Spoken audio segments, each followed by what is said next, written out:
정류 다이오드라는 겁니다. 정류 다이오드. 정류 다이오드는 첫 번째 정류라는 것이 무엇인지 한번 생각을 한번 해봐야 됩니다. 교류를 어떻게 직류로 바꾸는 과정을 우리는 정류라고 이야기했었습니다. 그래서 극성이 주기적으로 계속 바뀌는 전류를 한쪽만으로 하여 동일한 극성으로 유지시키는 거, 플러스 마이너스를 어떻게 플러스만으로 유지시키는 거 혹은 마이너스만으로 유지시키는 거 뭐 이런 것들을 우린 정류 다이오드라고 볼 수 있겠죠. 선생님이 조금 전에 보여줬습니다. 이제 정류 다이오드의 반파 정류입니다. 단상 반파 정류. 가장 기본적인 형태겠죠. 한 개가 나와서 한 개는 없어지고 한 개 위에 것만 살아내는 이러한 형태가 바로 단상 반파입니다. 단상, 한 개의 상만 있다는 거죠. 단상, 반파, 반쪽은 없애버렸다. 이런 뜻이겠습니다. 자, 그 다음 이제 제너 다이오드입니다. 제너 다이오드라고 이야기하는 놈은 또는 정전압 다이오드라고도 이야기를 합니다. 그래서 역방향 전압, 제너 전압이라고 이야기하거든요. 일정한 크기를 넘어서면 전류가 흐르는 특성을 가지고 있습니다. 아까 전에 선생님이 설명을 했었는데요. 다이오드 같은 경우에는 한쪽 방향으로만 흐른다고 했는데 제너 다이오드 같은 경우에는 어떠한 일정한 값을 넘어서는 마이너스 신호가 빡 잡히게 되면 어떻게 될까요? 지금처럼 이제 전기가 흐르도록 하는 겁니다. 흐르도록 하는 겁니다. 흐르도록 하는 것이 바로 제너 다이오드다라는 것을 여러분들 확인할 수가 있겠습니다. 이거를 이제 아까 전에도 그 에어컨 이런 데서 이제 에어컨 이슈를 보호하기 위해서 이 제너 다이오드를 사용하는 예시를 한번 보여줬던 것을 여러분들 볼 수가 있겠습니다.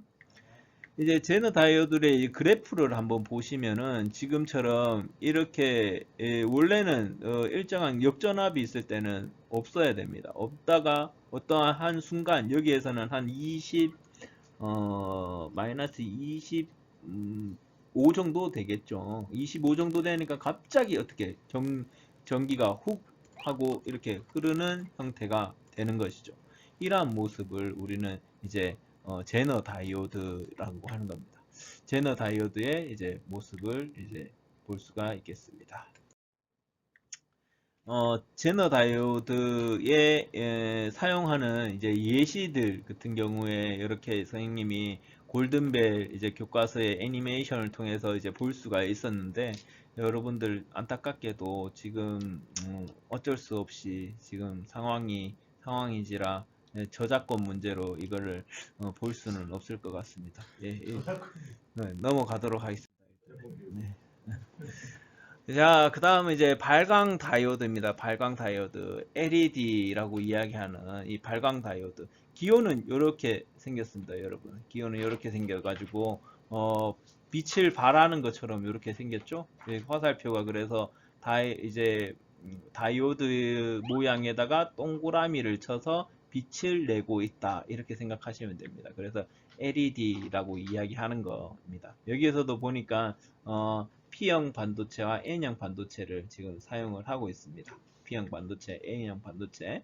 전기가 흐르게 되면은 어떻게 됩니까? 빛을 내는 이러한 형태가 바로 이제 LED라는 겁니다. 그 다음은 이제 포터 다이오드입니다.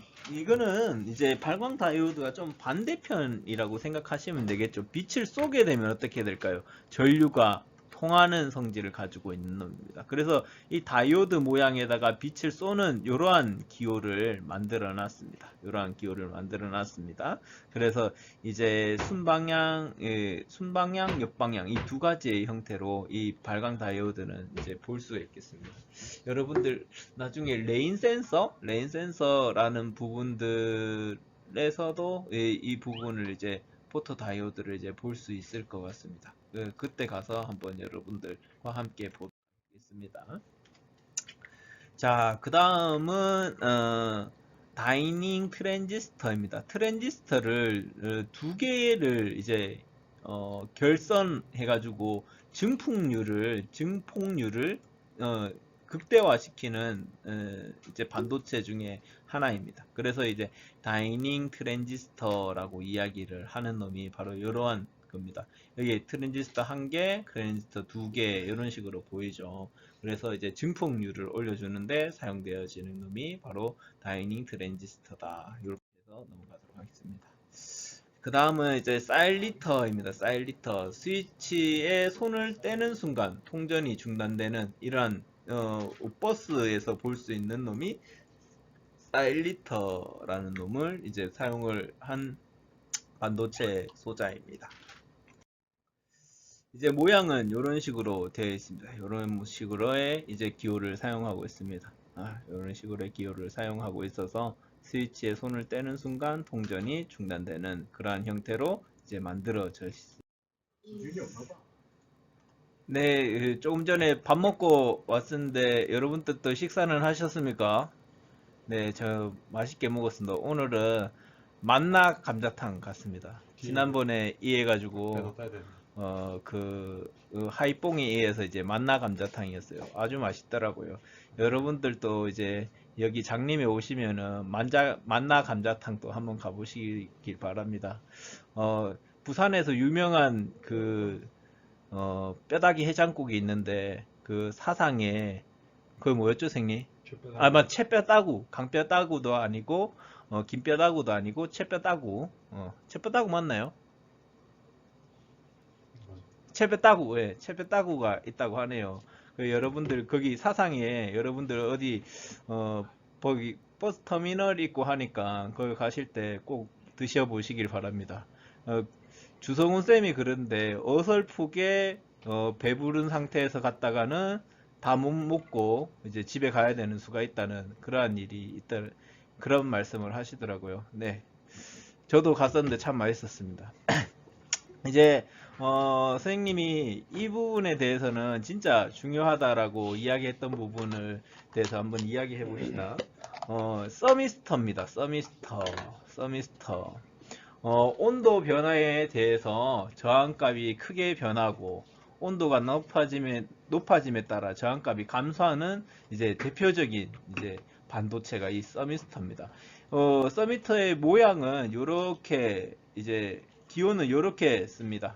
동그라미에다가 저항이 안에 있는 것처럼 이렇게 쭉쭉쭉쭉 해서 이렇게 쓰는 것이 바로 이 서미스터입니다. 서미스터 모양은 또 이렇게 생겼습니다. 이렇게 생긴 것들이 서미스터입니다. 이렇게 생겼습니다. 이 서미스터는 크게 부특정 서미스터와 정특정 서미스터, 그래서 이제 두 가지가 있는데 우리가 일반적으로 서미스터라고 이야기했을 때는 NTC라고 이야기하는 이 부특정 서미스터를 서미스터라고 이야기하고 있고, 이 정특정 서미스터는 그렇게 PTC라고 해서 일반적인 서미스터는 아니라고 생각하시면 됩니다. 그래서 이제 NTC 서미스터가 가장 많이 사용한 거다고 생각하시면 되겠습니다. 자, 그 다음 가봅시다. 이제 서미스터에 이제 종류 해놓고 여기에서 선생님 또 여기에 부특정 서미스터를 빨간색으로 이렇게 칠해놨습니다. 마이너스 온도 개수, 또 뭐 부라고 이야기했을 때 선생님 또 마이너스라는 말을 썼었죠. 마이너스 온도 개수를 갖는 서미스터를 보고 이 부특정 서미스터라고 이야기합니다. 엔진의 냉각수 온도 센서, 그리고 흡입 공기 온도 센서, 그리고 에어컨 온도 센서, 온도계 유닛에 일반적으로 많이 사용되어지는 게 이 부특정 서미스터입니다. 정특정 서미스터도 있습니다. PTC라고 이야기하죠. 플러스 온도 계수를 갖고 있는 서미스터로서 정원 발열, 그리고 과전류 보호용 이런 데 사용되어지고 있습니다.